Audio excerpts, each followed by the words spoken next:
Mask के बहुत ही ज्यादा खतरनाक और डरावना लग रहा है, इसलिए वो अपने चेहरे पर मास्क लगाए रहता है ताकि उसका असली चेहरा कोई ना देख सके।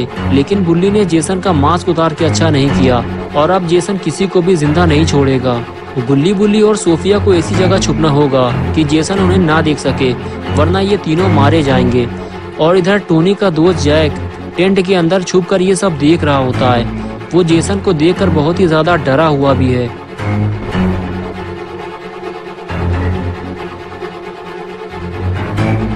जेसन के दूर जाते ही जैक वहां से भागा और भागकर वो सीधे पानी में कूद गया।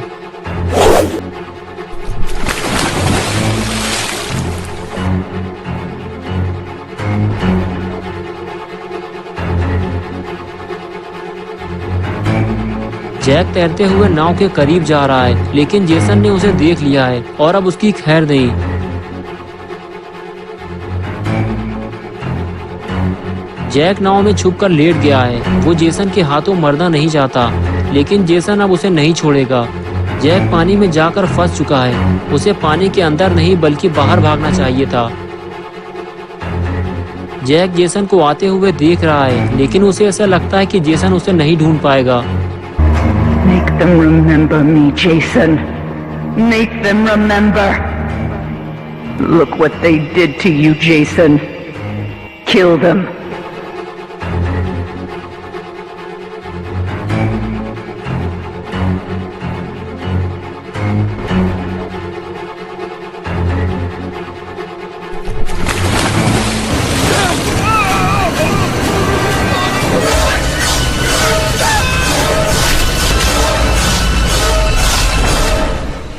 Yes, kill for mother. बेचारा जैक मारा गया और इधर गुल्ली बुल्ली और सोफिया मौके का फायदा उठाते हैं। जेसन आस पास नहीं है, यही अच्छा मौका यहाँ से निकल लिया जाए। तीनों वहाँ से फरार हो जाते हैं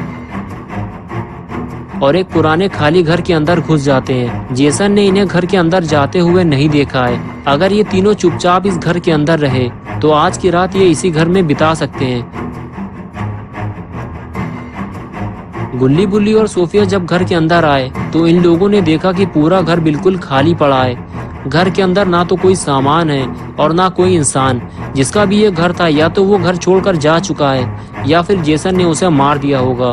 गुल्ली बुल्ली और सोफिया आगे बढ़ते हुए घर को चारों तरफ से देखते हैं कि घर कहीं से टूटा फूटा तो नहीं है। जब तीनों को इस बात की तसल्ली हो जाती है कि यह घर पूरा सही सलामत है और आज की रात यहीं गुजारी जा सकती है, तो फिर तीनों आराम से बातें करना शुरू करते हैं। गुल्ली कहता है, मुझे तो ये समझ में नहीं आ रहा कि जेसन आखिर बेकसूर लोगों को क्यों मार रहा है। जितने भी लोगों को इसने मारा है उन लोगों ने इसका क्या बिगाड़ा था।